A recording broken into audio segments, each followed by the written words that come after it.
राष्ट्रवादी काँग्रेस पक्षाकडून आज शक्ती प्रदर्शन केलं जाणार आहे। राष्ट्रवादी काँग्रेस पक्षाचे सगळे आमदार 9 वाजता प्रदेश कार्यालयामध्ये येणार आहेत। उपमुख्यमंत्री सुनेत्रा पवार आपल्या आमदारांसह सिद्धिविनायकाचं दर्शन घेऊन त्यानंतर चैत्यभूमीला अभिवादन करण्यासाठी जाणार आहेत। प्रदेश कार्यालयात सकाळी 10:30 वाजता अजित पवार यांच्या प्रतिमेला अभिवादन केलं जाईल। पक्ष कार्यालयातील अजित पवारांच्या दालनात जात जुन्या आठवणींना उजाळा दिला जाईल आणि त्यानंतर सुनेत्रा पवार मंत्रालयात जातील।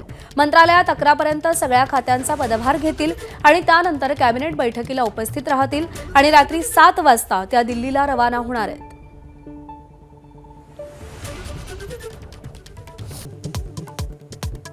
सुनेत्रा पवार आजपासून ॲक्शन मोडवर उपमुख्यमंत्री पदाचा पदभार स्वीकारणार।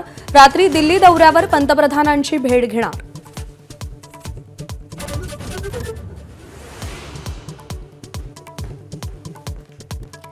जिल्हा परिषदेतील विजयानंतर मुख्यमंत्री फडणवीसांचा तातडीनं दिल्ली दौरा। गृहमंत्री अमित शहा यांची रात्रीच भेट घेतल्याची माहिती।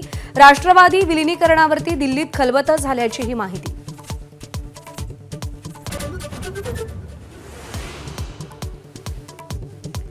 चंद्रपुरातल्या सत्तानाट्याचा आज शेवटचा अंक। महापौर पदाची निवडणूक आज होणार।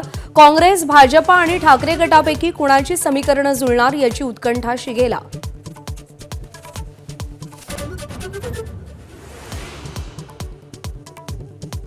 सुनेत्रा पवार आज पदभार स्वीकारणार। पहिल्यांदाच मंत्रिमंडळ बैठकीसाठी उपस्थिती लावणार। त्याआधी सिद्धिविनायकाचं दर्शन घेऊन चैत्यभूमीवर बाबासाहेब आंबेडकरांना अभिवादन करणार।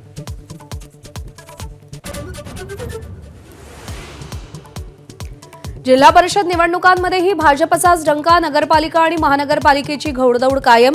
शहरी पक्ष असल्याचं मिथक भाजपनं मोडून काढलं। मुख्यमंत्र्यांचं वक्तव्य।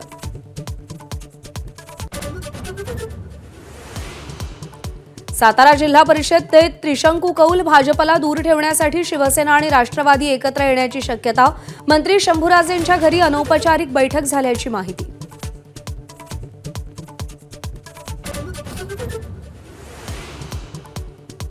ज्येष्ठ नेते शरद पवारांची प्रकृती स्थिर। छातीत दुखत असल्यानं पुण्यात रुग्णालयात दाखल। 5 दिवसांचे औषधोपचार होणार। सुप्रिया सुळेंची माहिती। उपमुख्यमंत्री सुनेत्रा पवारांसह जय आणि पार्थ पवारांनी विचारपूस केली।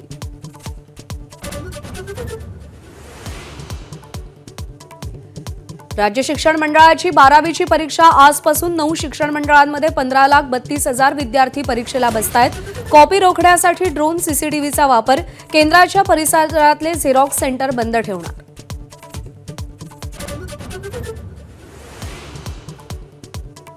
आयसीसीच्या तंबीनंतर पाकिस्तान वटणीवर भारतासोबत T20 खेळणार।